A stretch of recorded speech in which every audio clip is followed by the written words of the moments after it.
This is Leslie Kerrigan, and you are listening to From Nothing to Profit. Welcome to From Nothing to Profit, a photographer's podcast with Matt and Kaya, where each week they talk to photographers about what is working in their business now so you can swipe those ideas and grow your business faster.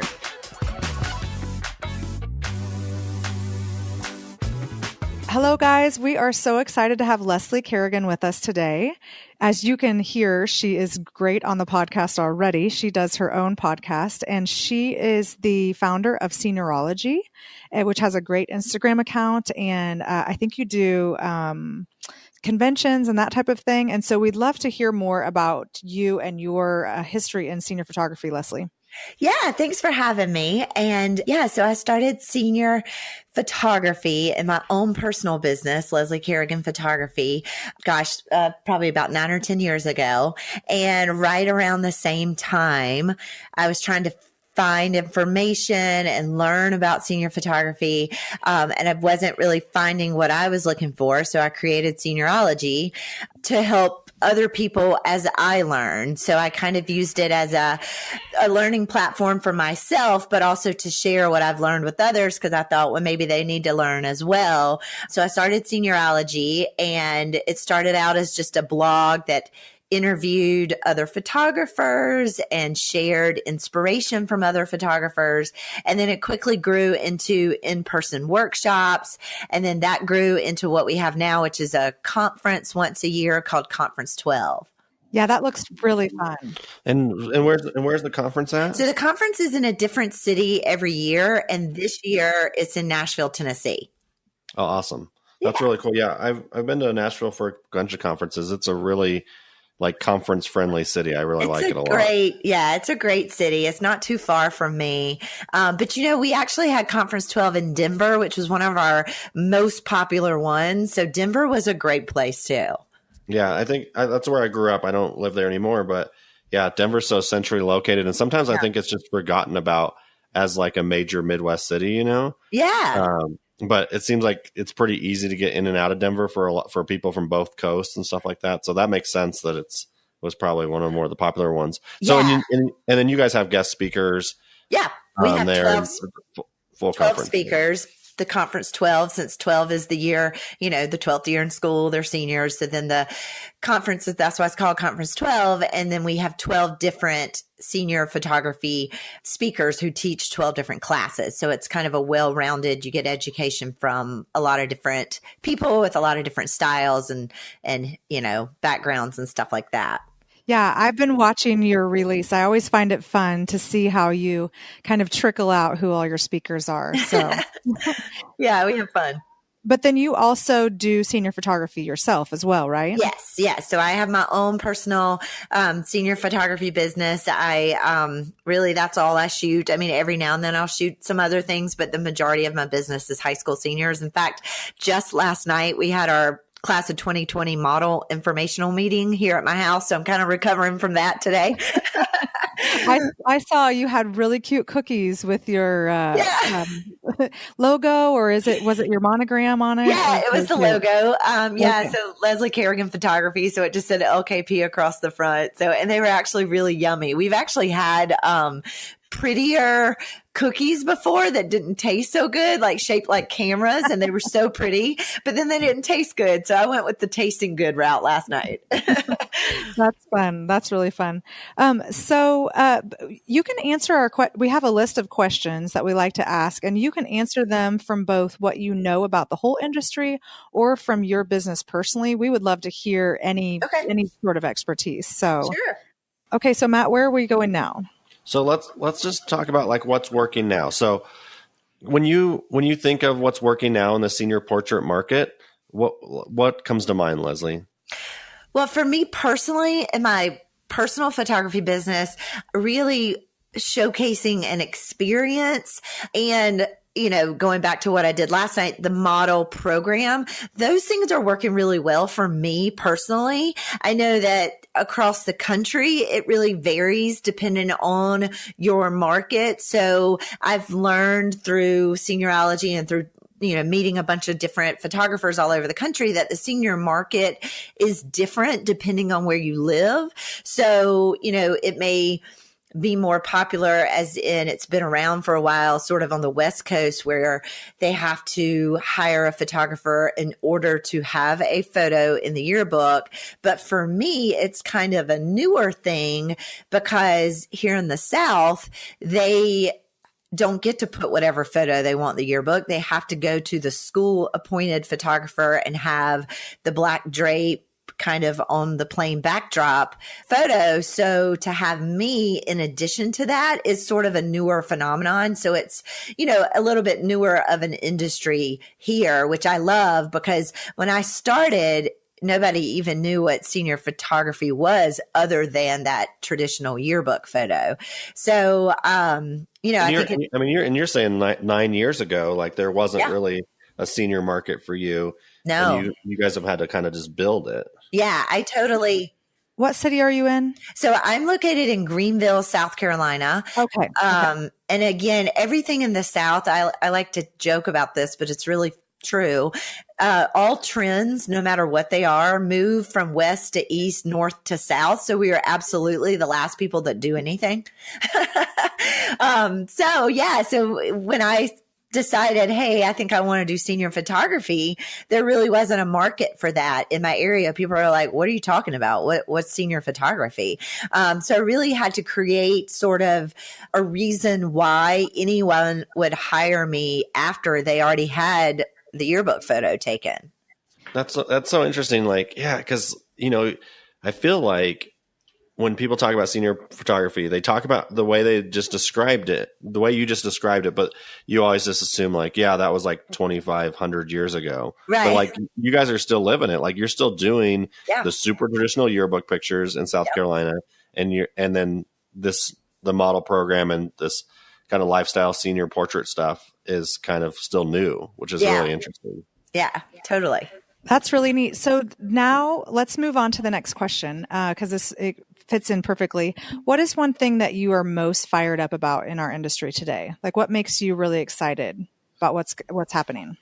Oh my gosh. I mean, I love seeing how, to me, what started out as a little more posed portrait style was really big. And then now it's kind of going into more of a lifestyle style.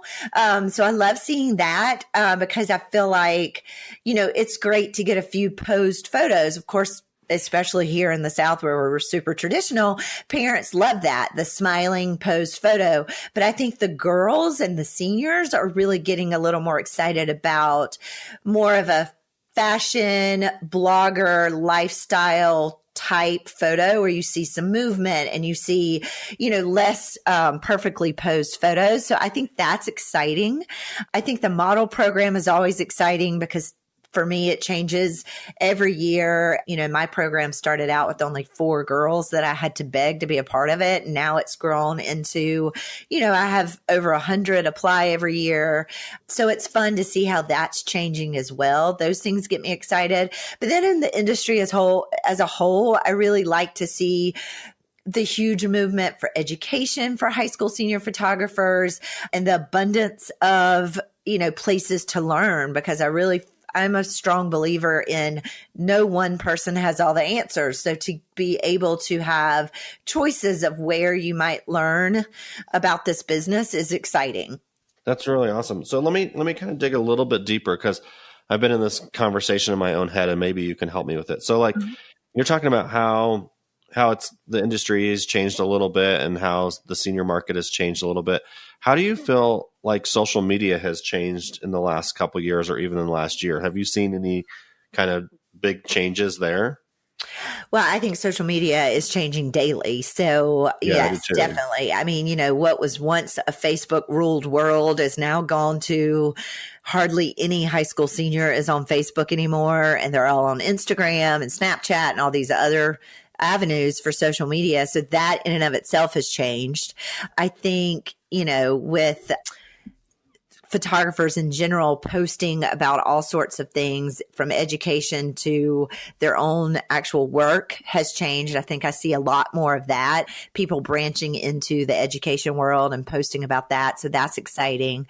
But yeah, I mean, it's one of those things when you're in a teen heavy industry, you got to keep up with all those trends. So, and of course, it's a little hard to keep up with every social media aspect. So I always say pick one that you like the best that teens are using and really hone in on that one. So Instagram for me is that. I don't really Snapchat because I feel like I can't dedicate myself to several channels. I feel like I can do one really well. So that's what I'm doing now. But, you have to be able to change if that then changes, because you never know. Instagram may change just like Facebook did. I mean, maybe teens will leave that sooner or later. Who knows? Yeah, it's definitely always a moving target. That's definitely for sure. Yeah. Okay, so we'll jump into our lightning round real quick, and these are just kind of questions that can kind of happen fast, but at the same time, if we need to spend a few minutes really diving into them, we can, because we got plenty of time. Okay. So when you were first starting out, Leslie, what was holding you back from being a full-time photographer? Well, probably fear, which I think can hold us back from a lot of things. Would I get enough clients? Would I make enough money doing this? So fear holds us back from a lot of different things. I mean, still to this day, there are many ideas floating through my head, but I don't always go with them because maybe I'm scared that nobody will like that idea. But I think you have to just put yourself out there and really work your tail off to accomplish it if it's something you truly believe in and want to do.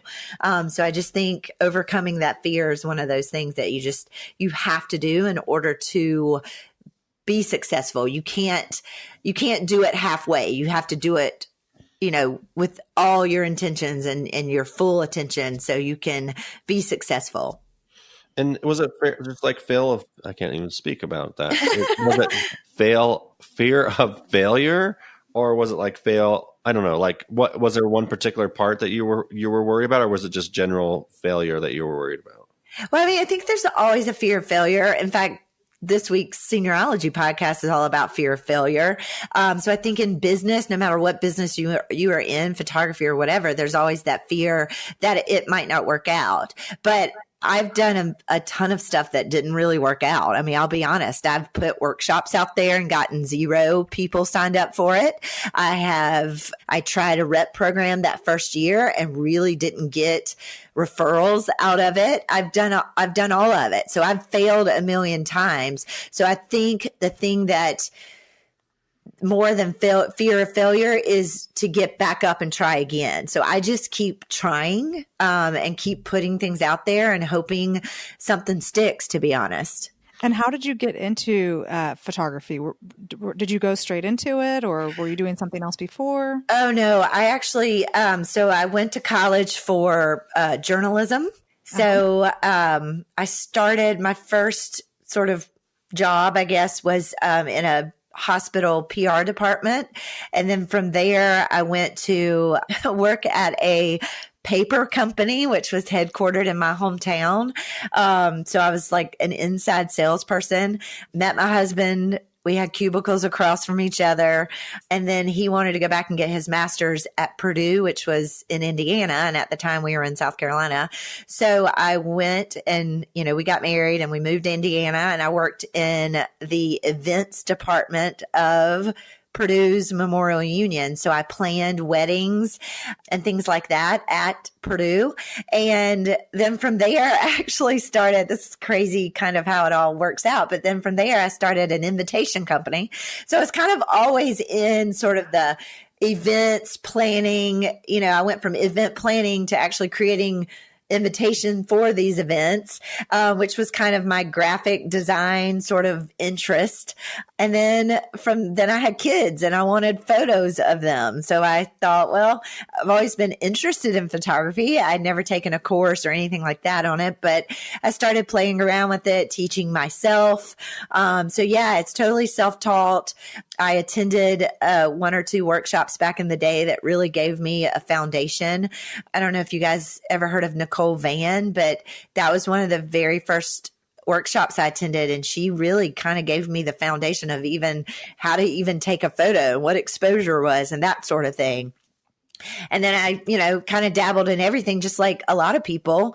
So I took photos of kids, families, newborns, weddings, whatever, and just kind of figured out that for me, I related better to high school seniors. I liked the fact that they wanted their photo taken as opposed to babies who maybe don't, or husbands and families that don't want to be there at all.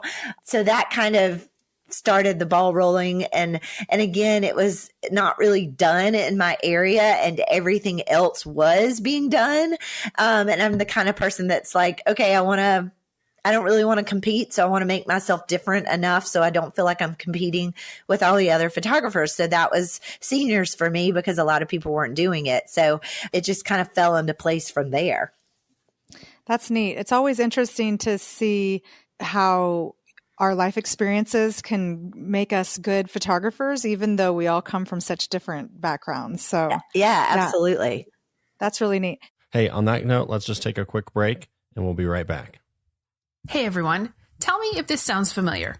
You look at your calendar and notice you need clients now. So you do a little marketing and get some phone calls. You get busy helping those new clients. They schedule sessions, they place orders, and life is good. But once they're done, your calendar is empty again. The reason is you didn't have time to market while you were busy.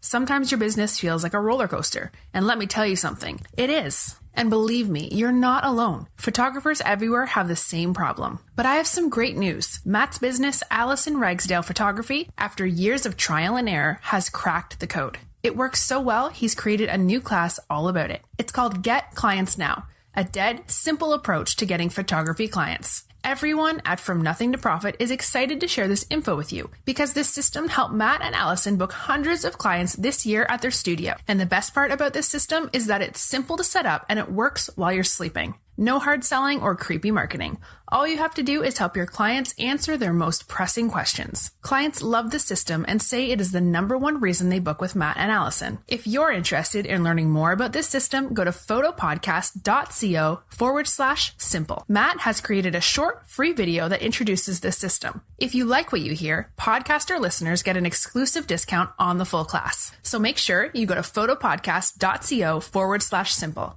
and sign up for the free video. It will help you book more clients now and create the business you've always wanted. So here's a question. Matt added these in, and it's funny because sometimes they stump people. But I think especially as someone who you hold conferences, you do education, so you could think of this as advice or as what you would do personally. If you had $1,000 right now to spend on something that is photo related, what would you buy? Oh my God, a new camera. My camera is broken. Like legit. What do you shoot? I mean, I hate to call out Nikon right now, but I'm about to, because I have two Nikon D750s and both of them are fairly new. Like literally one of them I just bought like within the last 3 months, and they both do the exact same thing, which is I'm in the middle of a shoot and they all of a sudden just stop firing for no apparent reason. That's scary. I know. And I've like researched it and I've put it on, my Facebook community and said, hey, does anybody else have this problem? I've sent it back into Nikon. But the problem is you never know when it's going to happen. So it's kind of like a car with that noise that doesn't make the noise when you take it in. So I don't know what to do. So a camera, I don't even know which camera I would buy, but I need a camera that works. And I want to clarify this. Like, I don't think you're giving, our audience permission to just go buy another camera. Like you're like, I'm buying a camera because like my main tool is like, I feel like it's broken. You know what I mean? Right. Oh yeah. Listen, I had my Nikon D700 for years. I don't love to buy new equipment. I'm not an equipment junkie kind of person. I shoot with one body and one lens and that's it. So I don't want to have to go buy another one. And I never really wanted to upgrade from the 700 because I loved it so much, but it was so old. I was forced to, and the next option was the 750, which is a great camera. I just can't figure out why. I mean, it'll go through most of the session working fine, and then it's like it gets tired and just decides that, hey, I'm a little tired right now, and so it'll delay, and then you have to turn it off and turn it back on, and it's uncomfortable because the senior thinks you don't know what you're doing. Yeah. I mean, luckily it is a senior and it's not something that can't be recreated. like a wedding or whatever. Like, obviously, if it were a wedding, I'd be in trouble. But it's just annoying and it's kind of embarrassing. So I'm forced to. I don't want to spend the money on that. I'd like to spend it on something else. Right. Well, you, as a Nikon shooter, I relate to that because like we all shot D700s for like, it felt like like a century. But it was a great camera. Yeah, it was. Yeah.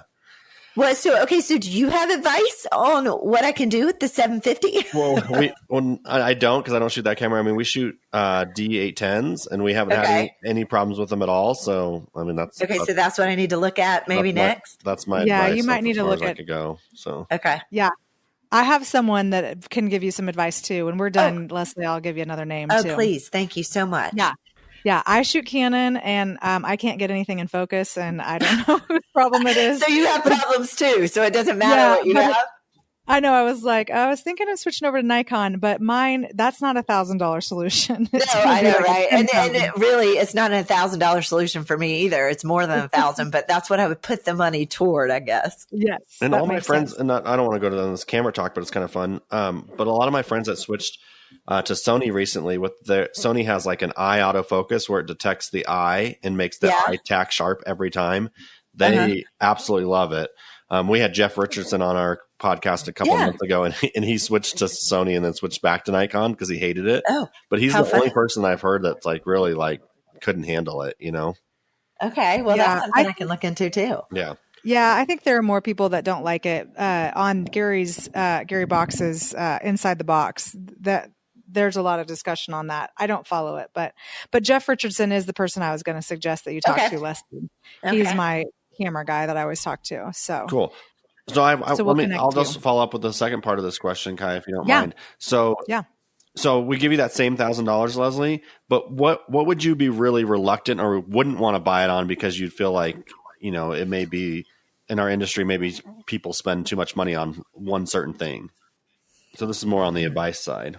Yeah. I mean, I would say that people spend a lot of money on education, which I think is great because you should, but I think people should be a little more thoughtful in who they go learn from and why, so that they pick the best for them. I mean, there's tons out there, and what works for one may not work for another. So be very smart about, who you go learn from, because you need to connect to that person and you need to like their style and you need to like their, their process or whatever, or else it doesn't do you any good to learn from them. So I think definitely spend it on education, but definitely make sure you're picking what works for you.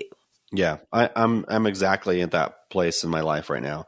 I just spoke at PPA Idaho, and it was great. And then it's like when you sit in so many conferences, like at some point you're like, okay, I need to be very self-aware of who I am, so I know all these ideas are great, but which ones can I actually apply to my business? Absolutely. Yeah. And I mean, and a lot of education is super expensive, and for good reason. I get it. But, you're investing in your business. Just make sure you're investing in something that you personally can get something out of, because nobody wants to attend something that they didn't get anything out of. So whether it's, something I put on or whether it's something somebody else puts on, I want you to find what is good for you.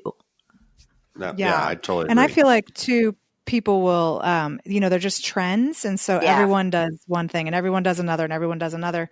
And being yourself, figuring out what works for your own business, I feel like is what you're saying. Yeah. Yeah, absolutely. So on that note, what is the best advice that you've ever received, Leslie? I think somebody told me that business was probably 90% of running your own photography business, and taking photos was like 10%. So, and that's very, very true. There's so much more involved.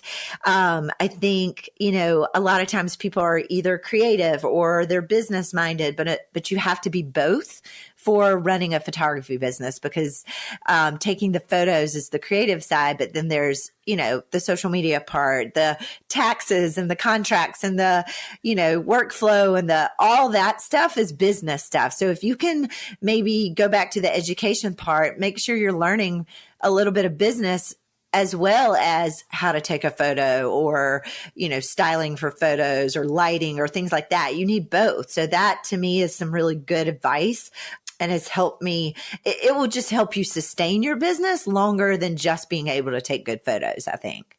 Yeah, I totally agree with that. And everyone gives me and my wife Alice and I a hard time because I'm so business centered that people are like, oh, we wish we just had a husband that could focus on the business so I could focus on shooting. And so I realized after all these years, like how lucky we are that we have two people in it for sure. Absolutely. Because you guys can each do your own strength, but both of those things are needed in running your business. Yeah, for sure. So what is one personal habit that you think contributes to your success? I think that it feels like I'm bragging here. I'm not, but I feel like I'm pretty organized when it comes to to-do lists and checking things off my to-do list and being able to compartmentalize each aspect of my business. So, I'm not working on seniorology and Leslie Kerrigan photography and Conference 12. I'm not going back and forth within a day. I pretty much set aside days for each thing because otherwise I'd go crazy. So, and I think the way I handle my own personal clients from inquiry through the ordering session and beyond is pretty strategic and pretty set, which I think allows me not to be all over the place. I think I'm fairly good at just, going through my workflow the same for every client. And I guess that kind of helps me because again, I'm not crazy all over the place. And another thing I did for my business was I set specific and I didn't always do this. So when I started, I was at the mercy of my clients and I would take their calls anytime they called and I would say, when do you want to do your session? But then I changed to setting specific business hours, setting specific shoot dates and really controlling that aspect. So it's not up to the client anymore. It's up to me. And I say, look, this is what I have. And they make it work if it works for them. And I think that helps too. And did you see a big dip in your business when you did that? Or no. There's obviously the fear that that's going to happen, but did you feel like they just kind of got on board with it? Yeah, I think people just get on board with it. I mean, listen, you can't go to the bank except for between 8:30 and 5. So you make it work, don't you? I mean, you know what I mean? Like it's no different. I have a business and I think once I started, I think in general, the process of starting a photography business in the beginning, you're not confident. You're not, you're trying really hard. You just want anybody to book with you. So you make certain sacrifices and you do things just to get the business. And I did that. I mean, whether that's with pricing or whether that's with your hours or what have you, you just want to get started. And I think you have to do that. But I think over the years, you build confidence, you build clientele, and you're building your business. So you can then sort of make it work for you. And I people just get on board. I mean, like I say, I can't go to the doctor's office except for set time. I can't go to the bank except for set times. And so it's the way business is run. You just make it work. Yeah, that's great. It's so funny because when you've done it long enough, and I'll sit down and talk to someone and they'll say, yeah, I'm working all the weekends. And I just think, what? Yeah. You work on the week. And I have a girl who works for me who we've worked together for years, but when she was first starting to book for me, she's like, so what days do you want to shoot? And I said, well, I don't want to work Mondays. I really don't want to do Fridays and maybe like Wednesdays. And I like to have Thursdays. And she's like, so Tuesdays is the only day. I'm like, well, you know what? If that's what you want to do, it's your business. I think you can totally do that. And I mean, I don't work on the weekends either. I mean, there's a lot involved with what days I actually shoot, with hair and makeup and things like that. I don't ever shoot on Saturdays because it's too hard to book hair and makeup because they're busy with weddings. So why waste my time? You know what I mean? Yeah. Yeah, for sure. Yeah. I think you just do what works for you and people will come. Yes, that's so true. So we definitely want to hear about your internet resources, but do you have any other internet resources that you would suggest to our listeners? I think there are a lot of things outside of the senior specific industry that people could learn from. I mean, I don't think you have to only learn in or use resources in senior photography. So my suggestion would be find somebody that's really good in business, find somebody that's really good in marketing, that may or may not be a senior photographer, or heck, not a photographer at all.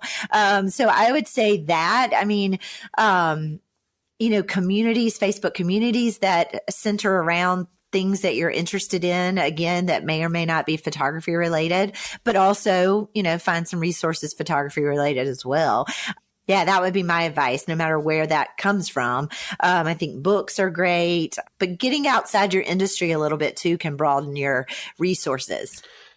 So give us a couple, here's an opportunity for you to just kind of plug your own stuff. So you have a Facebook group. So plug that, plug the website, do the conference, do the whole thing. Like here's your moment to just let the world know what you guys are doing. So.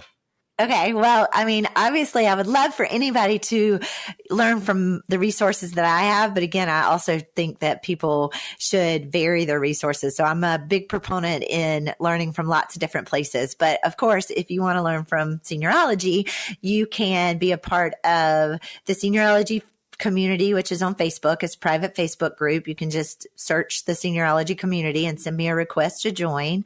Seniorology.com is our main website.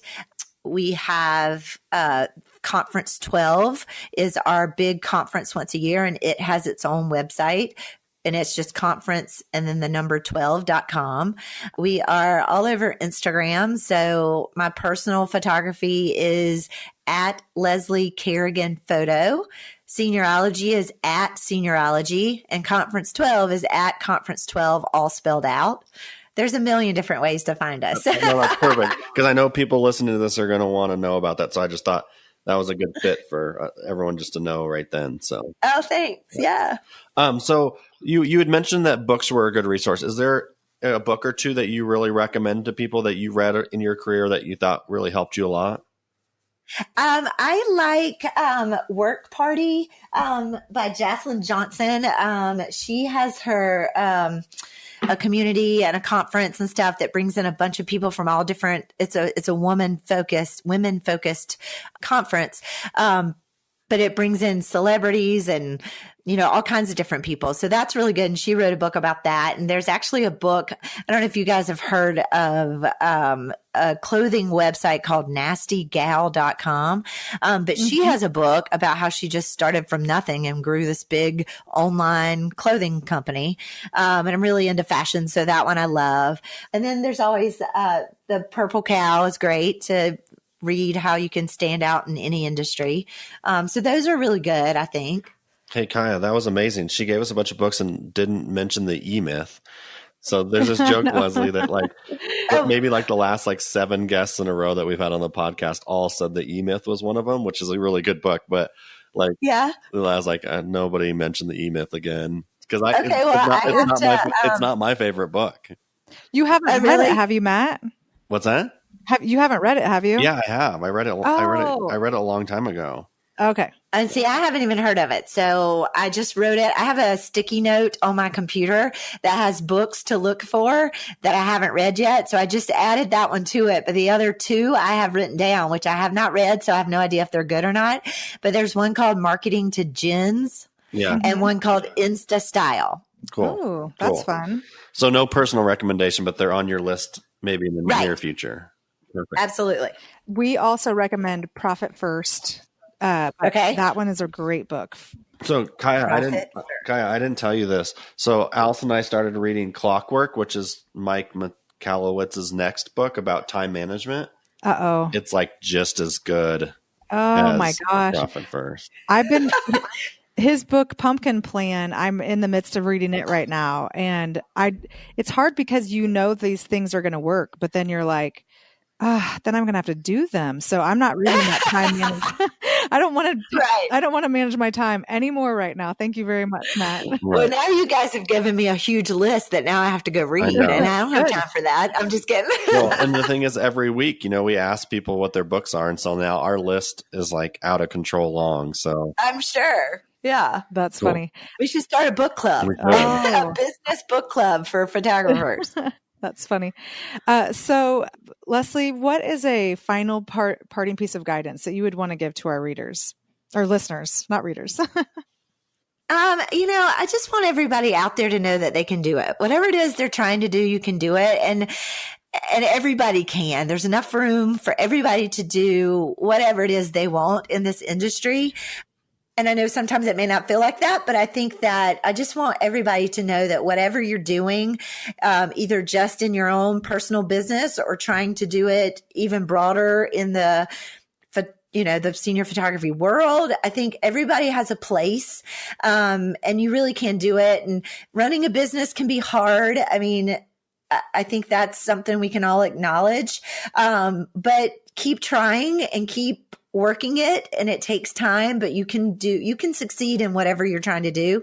And, senior photography is a great industry. There's a whole lot of great people in this industry. And, I just think everybody can do whatever it is you're trying to do. So I just like to be a cheerleader for everybody, I guess. So you can do it. That is awesome. That is awesome. Well, thank you again, Leslie, for being on here. And we will have in our show notes, we'll have links to all the great books and all of the ways that you can find Leslie online. And have a great day. Oh my gosh. Thanks so much for having me. Yeah. Thank you so much. Thank you for listening to From Nothing to Profit, a photographer's podcast with Matt and Kaya. Be sure to subscribe for more business strategy and ideas to help you create the profitable and successful business you've always wanted. See you on the next episode of From Nothing to Profit.